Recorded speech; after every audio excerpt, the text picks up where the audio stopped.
Hey gang, how's it going? If you're new around here, my name's Kathy Robinson Pickett, and this is Laura Tanner. and I am the founder and director of Friends Together.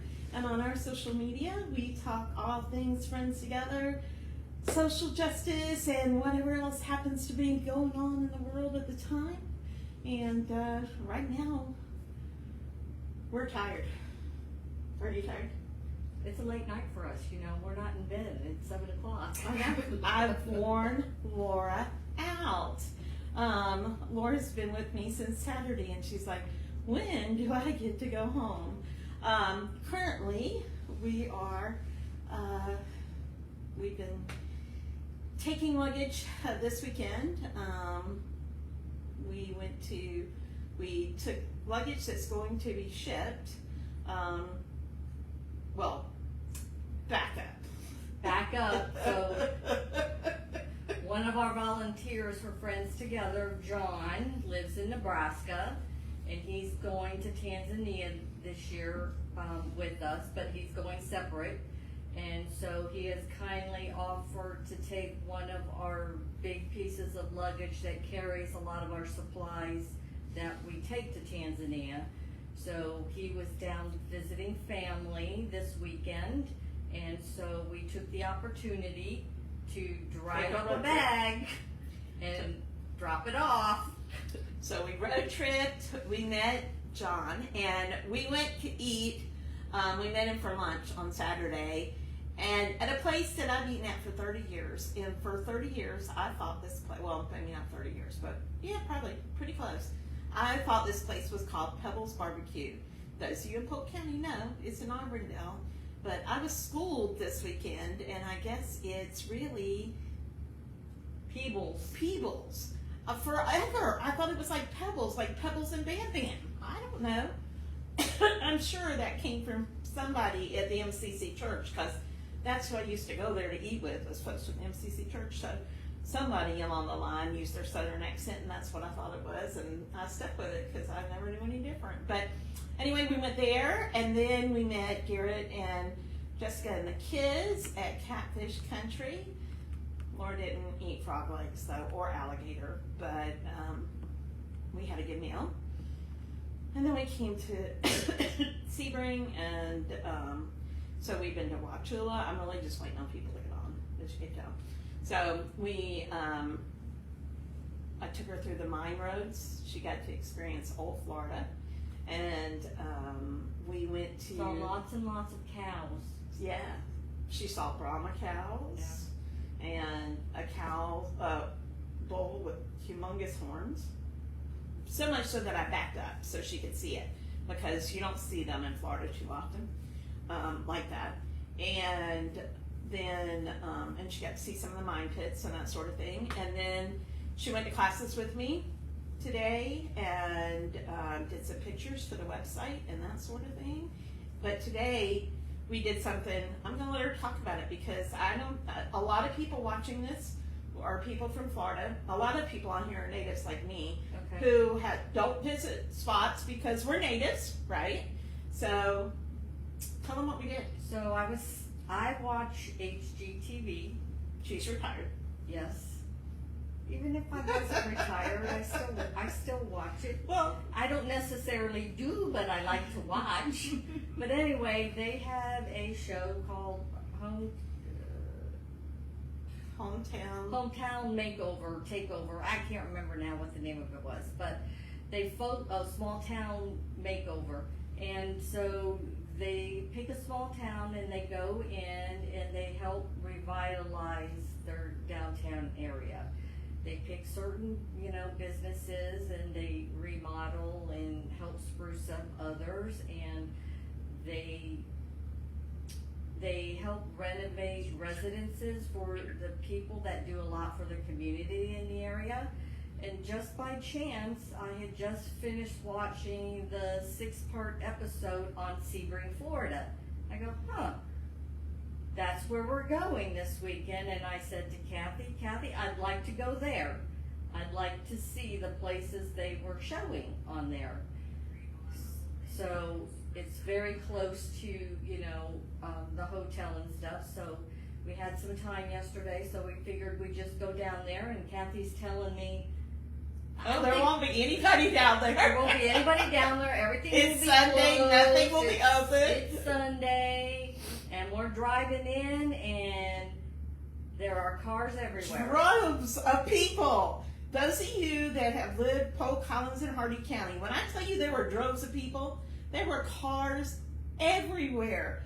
All the parking spaces were full. Out-of-state tags everywhere. It was crazy. Mm-hmm. It was crazy. So we didn't stop yesterday.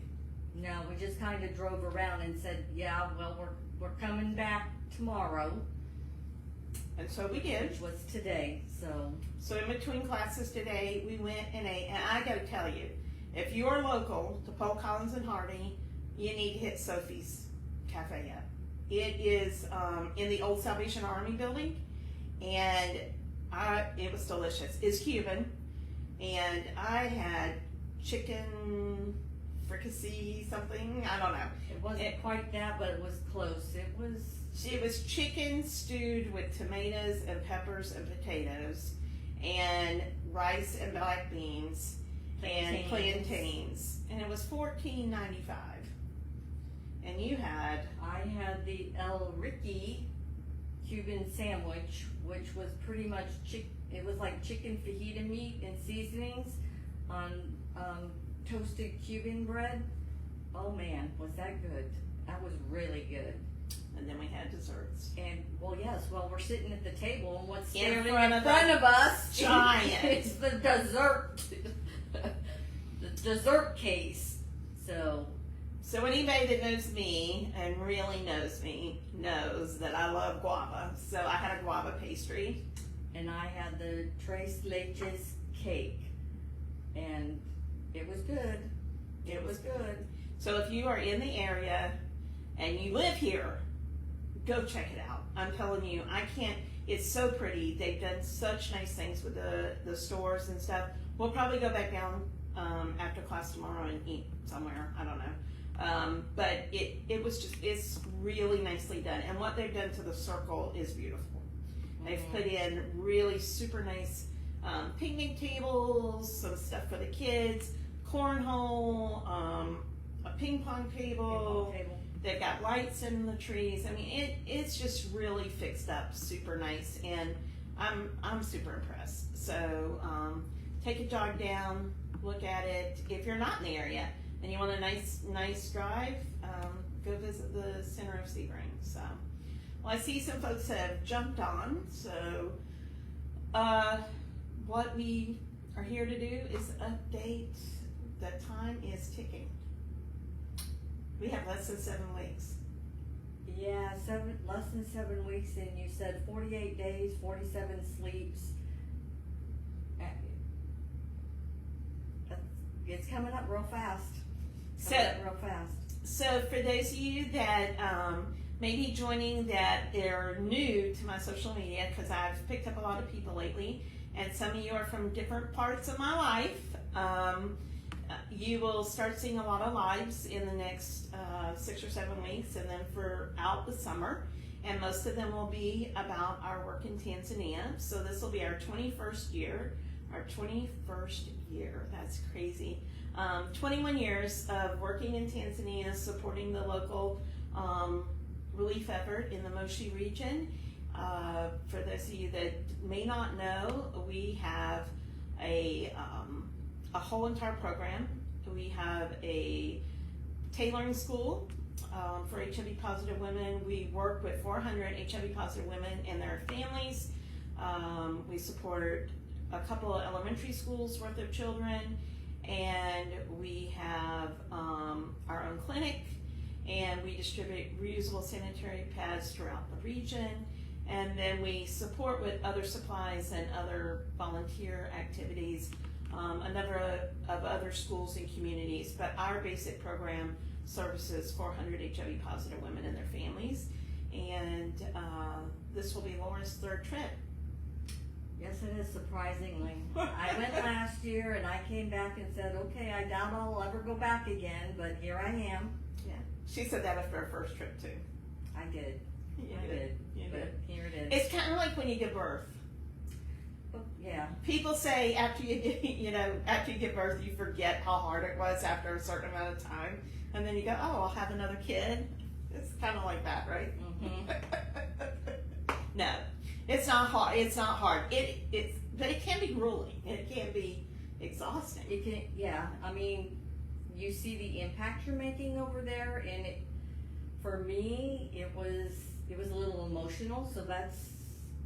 You're not used to being. I'm not used to that. I'm not used to the social work or anything like that. So it was, it was different for me. So one of the biggest questions people ask me is, Kathy, I'm not a nurse. I'm not a teacher. I'm not a doctor. What am I going to do? But I always tell people, those of you that know, I have a standard kind of line, I guess, an elevator speech. And my line is, Africa speaks to you. Africa does tell you what you're going to do when you get there, kind of. It just, things fall into place and you wind up doing what you're supposed to do. But you're somebody who comes from an accounting background. Mm-hmm. Social work definitely wasn't that's just not where your area of expertise. But you've found lots to do, right? Right. Certainly at home, I did take over. She made the mistake of telling me she likes to make spreadsheets. So I've taken over a lot of the paperwork of everything that we have to do, but even over there, I am. She's the I'm organizer. I was going to say, I'm the organizer. She helps is the get person stuff with done. the whip.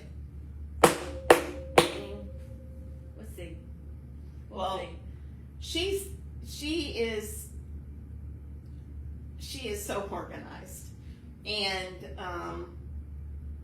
with her and Peace together, everything falls into place. But Laura has been, thank goodness she decided to retire from her job, and has had some time to be able to help the last couple of years, because those of you that have been around, especially in the old days, you know that a lot of stuff falls on my shoulders and everything doesn't get done because I am one person. So it's been great to have her to be able to help send out notices and to remind people of things and keep track of when people have done things and, updating their stuff and, all that kind of stuff. So there are things for every single person to do. It doesn't matter how old you are or how young you are. And if I can go to Tanzania, anybody can go to Tanzania. Were you scared the first time? I think only because we had a meal with somebody who kind of told me kind of horror stories about, getting into the country, going through customs, but it wasn't. I mean, the people that we have on the other side in Tanzania, they meet you at the airport. I mean, I was never afraid. No. So, I mean, this was my first trip to, Internationally, right? Besides a cruise. besides a cruise, that is correct. Yeah. That is correct. Yeah. So So you had to do a lot of firsts to go the first trip. Yeah. The first trip. And Laura's very first trip was a very odd trip because for a long time, the way the economy was, we were going kind of every other year, big trips, and then the next year would be a smaller trip. But a smaller trip meant 5 or 6 people. But this particular year, it was myself and Laura, and then one other person joined us. And so it was really It was really short. And it was very only short. A couple. I think it was only a couple of weeks. Yes, we were there 2 weeks exactly. And it is the shortest trip I'd ever done. And I could never do that again because I can't get everything done I need to get done in that short amount of time. But people can come for 2 weeks, absolutely, that don't have to do logistical kinds of things. So last year was the completely opposite for you. Yeah, there were a lot of people. Yeah. And they came and shipped. Not everybody came on the same day. Some people came at the beginning of, the trip and then went. Some came for the middle part, and some didn't come until later. You were gone. Some Yeah, arrived the day you left. Correct. So, pretty much any timetable we can accommodate. Right. We can accommodate. So this year she's going to get a medium trip. So last year was huge. We had, right at 20 people, and we knew this year was going to be smaller. The political climate has, I'm not going to lie, has certainly affected who is traveling with us this year, because of some of our volunteers are not U.S. citizens. They're green card holders, or that sort of thing.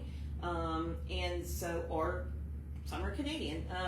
And so this year we was planning to be a smaller trip to begin with, because last year was so big, but this year there'll be five of us in peace, so there'll be 6 total. Right. 4 of us have been before, and we have a newbie going with us this year, Mark. Right.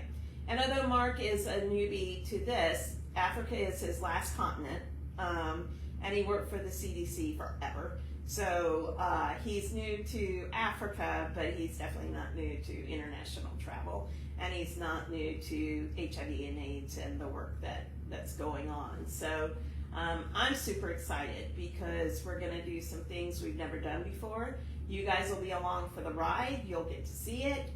We'll be live as much as we possibly can, and you're gonna experience with us as much of it as you can, for sure. Oh, hey Lisa. That's my sister who's watching from home. Oh, cool. I can't. You can read that. I got glasses, baby. I can't read anything. Somebody needs to None wear of her it. glasses. Somebody does need her glasses. I can just see a line. It's all I see. So yeah, so we got all that. So you and I have a lot to do, and there's still a lot that these folks can do to help us. So Right. We have on the, I guess it's the Friends Together, is it the Friends Together page that has, we can always still, we're in need of more supplies. We can never have too many supplies that we do have out there, but there's an Amazon list, and we've kept that up to date. And I'll post that Amazon list in the comments of this video. Our biggest need on our Amazon list would be the OTC meds, the over-the-counter meds, the solar lights, and the soccer balls. But we need and can use anything on the list. But if you were asking what our number one priorities are, we have 17 balls this year. Normally we have, we took close to 100 last year. We usually have at least 50. So we're short on that. We really need the good pumps, a couple of the good pumps. That's a real need, because we leave those at the different schools, so they have a good pump for the balls they have and that sort of thing. And the meds. So I want to talk about meds a little bit. Those of you that may not have been following closely, or may not be on all of my social media, I've been kind of talking about it a little more on TikTok than I have on Facebook. But most of you know USAID is non-existent anymore, and our patients received all of their HIV meds, as the vast majority of all HIV patients in all third world countries. So I am only speaking for our 400 women, but this goes for millions and millions of people.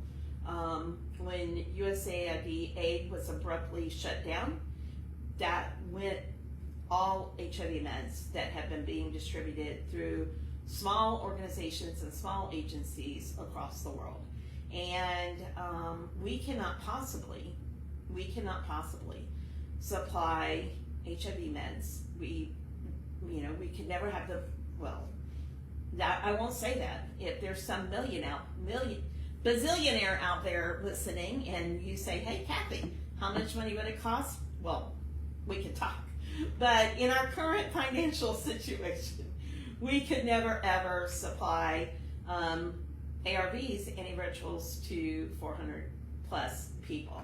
But what we are trying desperately to be able to do is to keep our preventative meds as highly stocked as possible.